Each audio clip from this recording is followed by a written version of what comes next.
Mutual funds में invest करते वक्त मोस्टली लोग या तो हाई रिस्क म्यूचुअल फंड्स में इन्वेस्ट करेंगे यानी कि इक्विटी म्यूचुअल फंड्स में, और वो कभी भी रिस्क को एसोसिएट नहीं करेंगे उस पर्टिकुलर म्यूचुअल फंड के साथ, and they will just run after the returns. या फिर कुछ लोग ऐसे भी हैं जो सिर्फ अपने कैपिटल प्रिजर्वेशन के लिए देखते हैं और they will invest their money in debt mutual funds. Hi everybody, welcome back to our channel. आज की इस वीडियो में हम डिस्कस करेंगे कि कैसे लोग मोस्ट या तो सिर्फ हाई रिस्क की तरफ जाते हैं या सिर्फ लोग कैपिटल प्रिजर्वेशन की तरफ जाते हैं। तो म्यूचुअल फंड्स में ऐसे भी प्रोडक्ट्स हैं जो आपको बैलेंस प्रोवाइड कर पाएगी, यानी कि आपको डेट म्यूचुअल फंड से, डेट एसेट क्लास से ज्यादा रिटर्न्स भी जनरेट करके देगी, और उसमें जो वोलेटिलिटी होगी वो इक्विटी मार्केट से कम वोलेटिलिटी होगी। और उनका नाम है हाइब्रिड म्यूचुअल फंड्स। तो आइए हम डिस्कस करते हैं आज की वीडियो में कि what are hybrid mutual funds और ये किन किन इन्वेस्टर्स के लिए हो सकता है, and we will try to understand the basic concepts और उनके टाइप्स क्या क्या होते हैं। तो आइए डिस्कस करते हैं what actually are hybrid mutual funds. ये जो हाइब्रिड म्यूचुअल फंड्स होते हैं ये दो एसेट क्लासेस में मोस्टली इन्वेस्ट करते हैं, which are debt and equity. इसमें जो इक्विटी एसेट क्लास होता है ये बेसिकली इन्वेस्ट करते हैं लिस्टेड कंपनीज में, लिस्टेड स्टॉक्स में, जैसे कि टाटा मोटर्स, रिलायंस या एशियन पेंट्स या एचडीएफसी बैंक। एंड डेट में ये इन्वेस्ट करता है या तो फिक्स्ड इनकम इंस्ट्रूमेंट्स में करता है, या फिर गवर्नमेंट बॉन्ड्स में इन्वेस्ट करते हैं, या फिर कॉर्पोरेट बॉन्ड्स में इन्वेस्ट करते हैं। तो बेसिकली ये जो हाइब्रिड म्यूचुअल फंड्स का गोल होता है, ये गोल होता है कि एक बैलेंस प्रोवाइड करना ग्रोथ और स्टेबिलिटी के बीच में।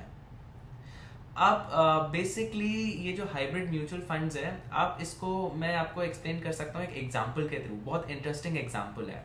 आप हाइब्रिड म्यूचुअल फंड्स को एक मसाला डोसा जैसे समझ सकते हैं। बेसिकली जो अंदर आलू है, it's like a debt asset class जो सिंपल है और फिलिंग होता है, और ऊपर से जो डोसा होता है उसमें थोड़ा अगर आप स्पाइसेस ऐड कर दें, थोड़ा मसाला ऐड कर दें, तो वो स्पाइसी और एक्साइटिंग बन जाता है।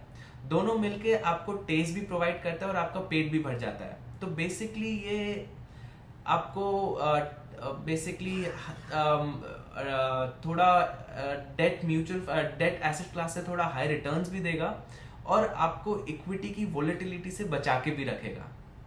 अब हम डिस्कस करेंगे what are the different types of hybrid mutual funds.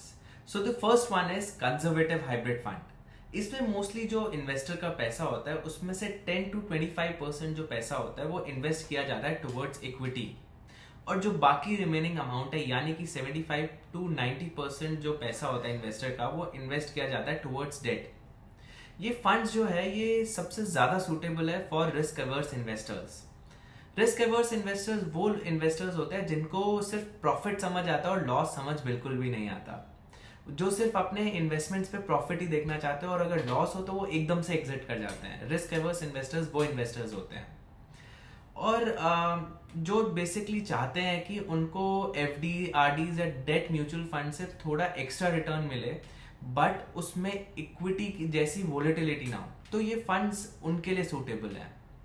And the second one is aggressive hybrid mutual funds, aggressive hybrid debt funds, hybrid funds, so sorry। तो बेसिकली जो एग्रेसिव हाइब्रिड फंड्स हैं उसमें around 65 to 80% पैसा जो होता है investor का वो इक्विटी एसेट क्लास में इन्वेस्ट किया जाता है, और जो बाकी रिमेनिंग अमाउंट होता है वो डेट एसेट क्लास में इन्वेस्ट किया जाता है। ये जो फंड्स है ये सूटेबल है मोस्टली लॉन्ग टर्म इन्वेस्टर्स के लिए जो अपने इन्वेस्टमेंट्स पे मॉडरेट रिस्क लेना चाहते हैं। ये फंड्स उनके लिए काफी सूटेबल रहेंगे। And the third one is dynamic asset allocation fund, and हम इनको बुला सकते हैं बैलेंस एडवांटेज फंड। ये जो टाइप ऑफ फंड्स है ये काफी इंटरेस्टिंग टाइप ऑफ फंड्स है। क्यों? क्योंकि जो इसमें एसेट एलोकेशन होती है वो हमेशा फंड मैनेजर पे डिपेंड करता है। फंड मैनेजर बेसिकली जब उसको लगता है कि equity as an asset class काफी उसकी जो वैल्यूएशन है वो काफी चीप चल रही है मार्केट में, यानी कि सस्ती चल रही है, तो वो अपना जो एसेट एलोकेशन है वो इक्विटी में ज्यादा रखेगा।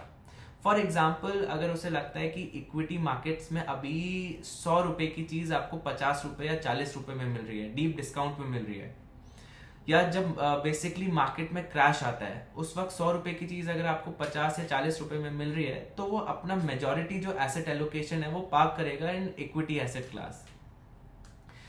और जब उसे लगता है कि equity as an asset class में 100 रुपए की चीज 300-400 रुपए की हो गई, यानी कि महंगाई आ गई, तो वो अपना एसेट एलोकेशन शिफ्ट मेजरली करेगा टुवर्ड्स डेट।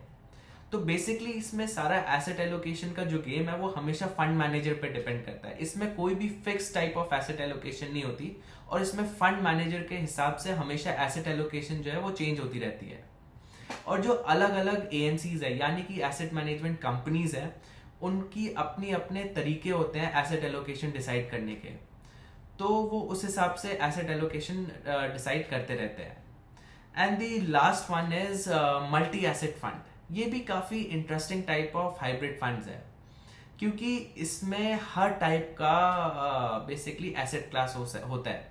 इसमें इक्विटी भी होता है, डेट भी होता है, कमोडिटीज भी होता है, जैसे कि गोल्ड एंड सिल्वर, ये उनमें भी इन्वेस्ट करते हैं।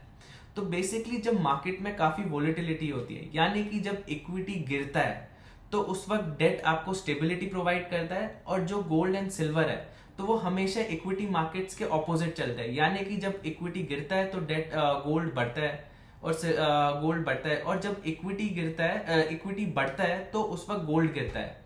तो ये इन्वर्सली प्रोपोर्शनल है इक्विटी और गोल्ड। तो बेसिकली ये आपको काफ़ी स्टेबिलिटी भी प्रोवाइड करता है, और हर एसेट एलोकेशन में, हर एसेट क्लास में आपको एक्सपोजर भी देता है, और आपको ये बेसिकली बेरिश सेंटिमेंट्स में थोड़ा अल्फा भी जनरेट करके दे सकता है, और आपको काफ़ी स्टेबिलिटी भी प्रोवाइड करके देगा। And now we will try to understand कि ये जो हाइब्रिड फंड्स है ये किन किन इन्वेस्टर्स के लिए काफ़ी सूटेबल रह सकते हैं। फर्स्ट ऑफ ऑल, ये उनके लिए सूटेबल रहेगा जो फर्स्ट टाइम म्यूचुअल फंड्स में या इक्विटी में अपना एक्सपोजर लेना चाहते हैं, क्योंकि उन्हें वोलेटिलिटी बिल्कुल समझ नहीं आती, और इन्वेस्टर हमेशा अपने रिस्क एपेटाइट्स के हिसाब से डिफरेंट टाइप ऑफ हाइब्रिड, किसी भी टाइप ऑफ हाइब्रिड फंड में इन्वेस्ट कर सकता है।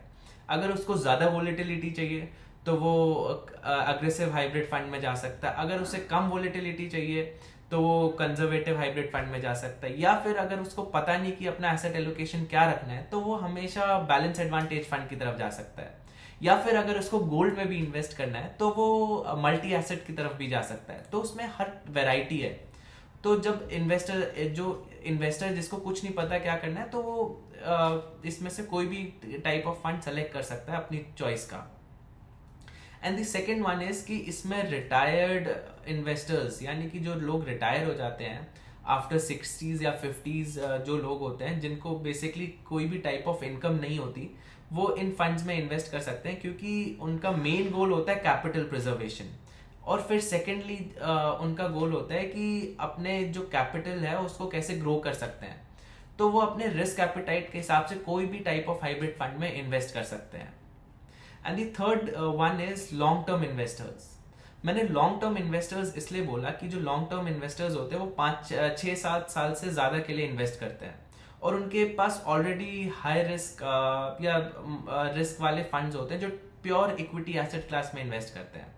तो अगर आप अपने पोर्टफोलियो में एक हाइब्रिड फंड भी रखेंगे तो वो आपके पोर्टफोलियो को एक स्टेबिलिटी प्रोवाइड करेगा। तो बेसिकली जब भी मार्केट बेरिश होगी तो वो आपको, मतलब आपके जो बाकी इक्विटी फंड्स होंगे वो काफ़ी नीचे गिर जाएंगे, बट ये जो आपका हाइब्रिड फंड होगा ये आपको एक स्टेबिलिटी प्रोवाइड करेगा, और आपके लॉन्ग टर्म गोल्स में ये एक स्मूदर जर्नी में आपको हेल्प करेगा। तो बेसिकली ये जो हाइब्रिड फंड्स होते हैं ये एक ट्रेनिंग व्हील्स होते हैं फॉर अ न्यू इन्वेस्टर, और ये जो हाइब्रिड फंड्स होते हैं ये एक रिटायर्ड इन्वेस्टर के लिए एक शॉक एब्जॉर्बर का काम करते हैं। तो ये काफ़ी एक यूजफुल इन्वेस्टमेंट तरीका हो सकता है फॉर इन्वेस्टर्स जिनको रिस्क अवर्स हो, या जिनको थोड़ा कम रिस्क लेना हो इक्विटी मार्केट से। Now we will try to understand the importance of hybrid funds. First of all, ये आपको डाइवर्सिफिकेशन प्रोवाइड करता है।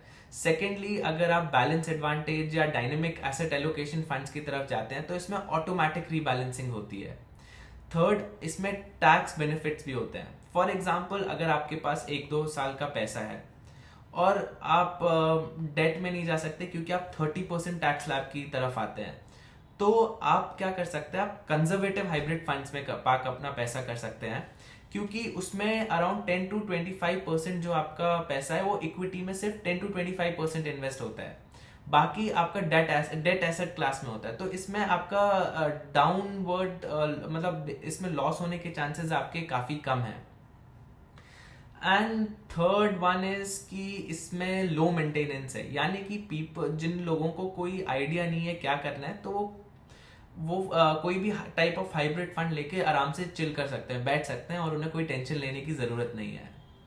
To sum up this video, ये जो हाइब्रिड म्यूचुअल फंड्स है ये कोई मैजिक नहीं है, ये जस्ट आपको एक प्रैक्टिकल सोल्यूशन प्रोवाइड करता है जिससे आप रिटर्न्स और रिस्क को बैलेंस आउट कर सके। एंड आपको अगर आपने कहीं पे अपना पैसा इन्वेस्ट किया हुआ है, फॉर एग्जांपल इक्विटी में इन्वेस्ट किया हुआ है, और आप हमेशा स्ट्रेस्ड रह रहे हैं, तो that's not a good investment, क्योंकि इससे आपकी हेल्थ पे फर्क पड़ रहा है।